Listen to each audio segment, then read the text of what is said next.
They see my disability, I see my ability. They call me disabled, I call myself differently abled. There are some incidents that happen in your life. Those incidents break you, deform you, but they mold you into the best version of you. And the same thing happened to me. I was 18 years old when I got married. My father wanted me to get married. And all I said was, if that makes you happy, I'll say yes. And of course, it was never a happy marriage. Just about after 2 years of getting married, I met a car accident. Somehow my husband fell asleep and the car fell in the ditch. He managed to jump out, saved himself. I'm happy for him. But I stayed inside the car and I sustained a lot of injuries. The list is a bit long, don't get scared. The wrist was fractured. Shoulder bone and collarbone were fractured. My whole rib cage got fractured. And because of the rib cage injury, lungs and liver were badly injured. I couldn't breathe. I lost urinary bowel control. That's why I have to wear the bag wherever I go. 3 vertebrae of my backbone were completely crushed. And I got paralyzed for the rest of my life. I finally ended up in a hospital where I stayed for 2.5 months. I underwent multiple surgeries.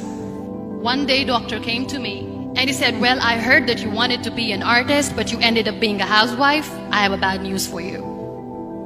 You won't be able to paint again because your wrist and your arm are so deformed, you won't be able to hold a pen again. Next day, doctor came to me and said, your spine injury is so bad, you won't be able to walk again. Because of your spine injury and the fixation that you have in your back, you won't be able to give birth to a child again.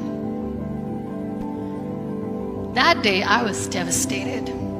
I asked my mother, why me? And that is where I started to question my existence. Why am I even alive?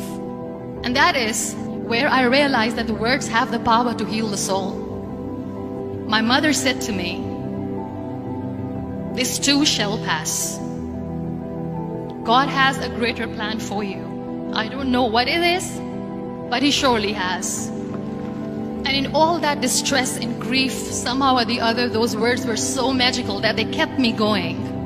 One day I asked my brothers, I know I have a deformed hand, but I'm tired of looking at these white walls in the hospital and wearing these white scrubs. I'm getting tired of this. I want to add more colors to my life. I want to do something. Bring me some colors, bring me some small canvas. I want to paint.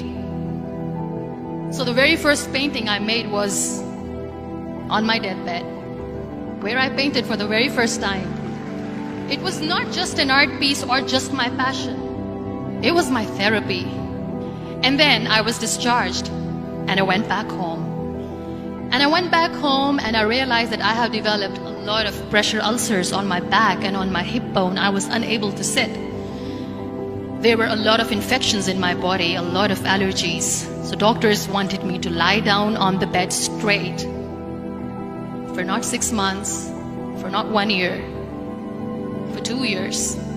I was bedridden, confined in that one room, looking outside the window, listening to the birds chirping and thinking maybe there will be a time when we'll be going out with the family and enjoying the nature. That was the time where I realized how lucky people are.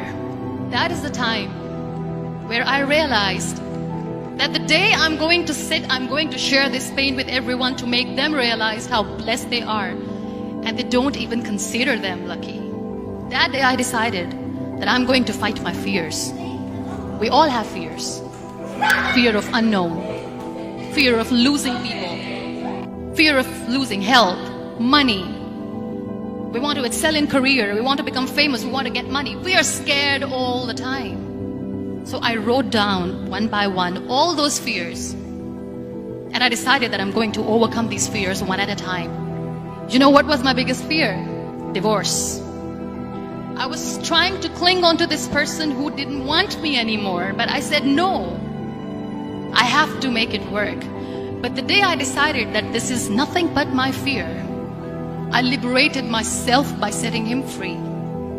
And I made myself emotionally so strong that the day I got the news that he's getting married, I sent him a text that I'm so happy for you and I wish you all the best. And he knows that I pray for him today. Number 2 was, I won't be able to be a mother again. And that was quite devastating for me. But then I realized there are so many children in the world, all they want is acceptance. So there is no point of crying, just go and adopt one. And that's what I did. People think that they will not be accepted by the people because we, in the world of perfect people, are imperfect. So I decided that instead of starting an NGO for disability awareness, which I know will not help anyone, I started to appear more in public. I started to paint.